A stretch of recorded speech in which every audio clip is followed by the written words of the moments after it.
Tape measures, they are amongst the most trusted tools we carry around. They are absolutely essential for every DIY and home improvement building project.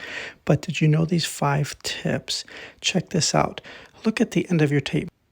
If you look carefully, the distance between the end of the tape and the 1 is shorter than the distance from the 1 to the 2. That's on purpose. That's actually planned that it's shorter.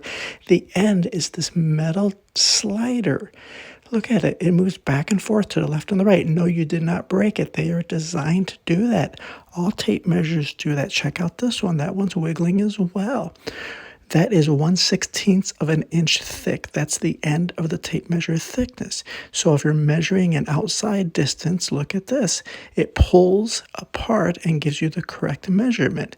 Now, if you're measuring an inside distance, check this out, such as inside a corner, it will actually push in to accommodate the thickness of the edge and give you a correct measurement. Outside measurement pulls and inside measurement pushes, and you will have a correct measurement each time.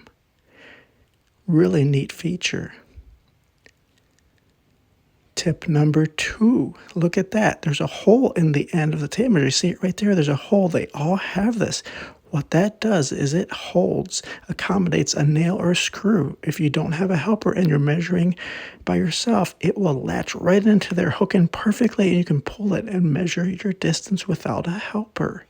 Pretty innovative. Tip 3, look at the end of your tapes.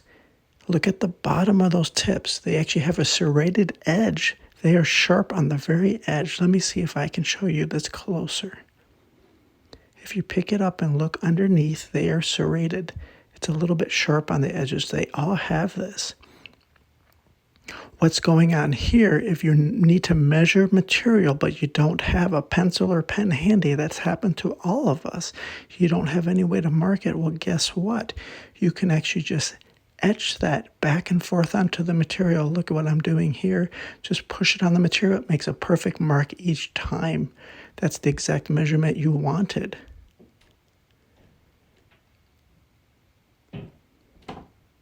Tip 4, check this out. When you look closely, the back of all tape measures have a measurement here. This one says 3 inches. Look at this one. Check up closer, 3 inches or 76 millimeters. That's the width of the tape measure at the bottom, right there from left to right. That is the width of the tape measure.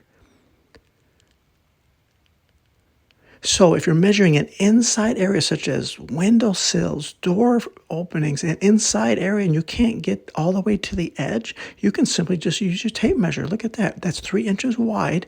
So a measurement of 54 inches, we simply add 3 inches, have a 57-inch opening there. It is reliable and will work every time for you.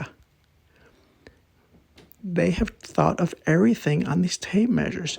Now check this one out. If you look from the end of your tape measure, here we have 16-inch marked with arrows, 16-inch marked with arrows. That's the center of your studs, 16-inch on center, the most common distance between studs. So let's go another 16 inches. Look at that. More arrows at 32 inches. That's already marked and thought out for you. And then look at the next one. At 48 inches, another arrow. The studs, 16 inches on center, are all pre-marked with arrows. They've thought of everything.